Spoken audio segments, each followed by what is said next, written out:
Hello, I'm Matthew from Ludovox, and we are the Essen Spiel 2017 with Sandy Petersen from Sandy Petersen Games. Hi, Sandy. How you doing? We're fine. And what about you? Did you have a nice show? We did not have the best show ever because we couldn't get our product out of German customs for 2 days. And then I came down with a cold, so I'm now high on cold medicine. So if I seem kind of weird, that's why. It's not because I'm some Cthulhu-esque incantations. I absolutely guarantee I am not a fungi monster inside a human shell.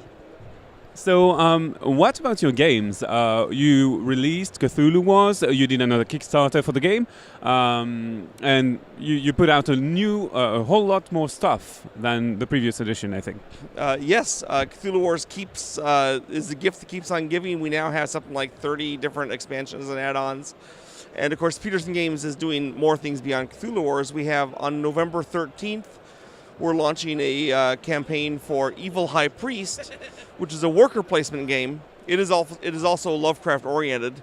In the spring, or actually just in January, still in the winter, we're launching a campaign for Planet Apocalypse, which is sort of it's a co-op game, which is kind of a combination of Fury Road and Doom. Doom being another game I worked on back in the early 90s.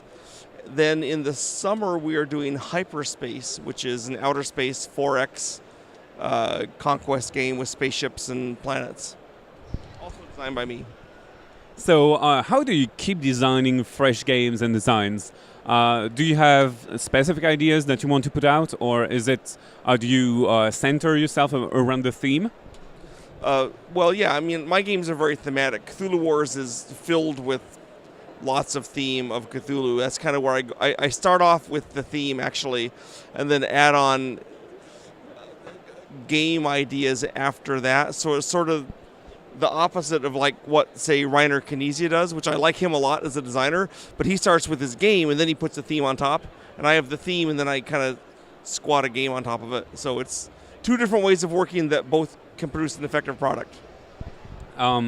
So what is the most difficult for you in designing a game? What is most challenging? Is it streamlining or adding layers of complexity? Like for Kickstarters, you have to design a lot of expansions that fit naturally into the game without unbalancing the game.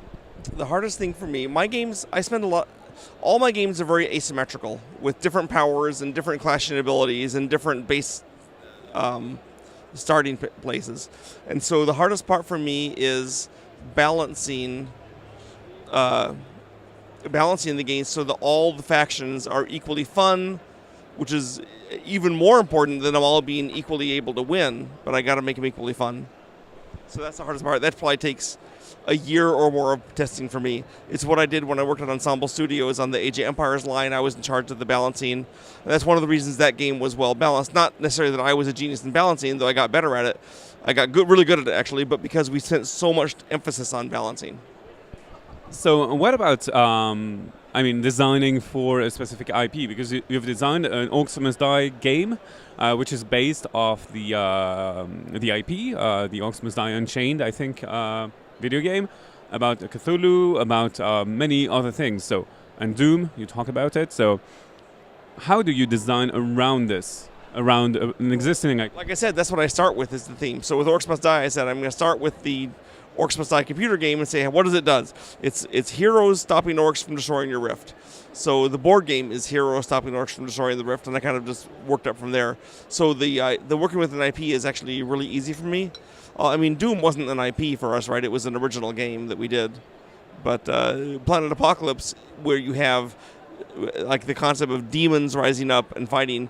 As soon as I had a post-apocalyptic world where the disaster is caused by hell, then I had the game's theme and I could run with it. Have you seen games in the show, or didn't you have the time? Usually I spend a lot of time walking around the show and seeing all the games. I regret to say that this year I was stuck at the booth, and I'm going to redress that next year and spend a lot more time doing a walkabout because I missed it. Thank you very much, Sandy, for that presentation, that interview of you as a designer, and we'll see you on the Ludovox. Bye-bye.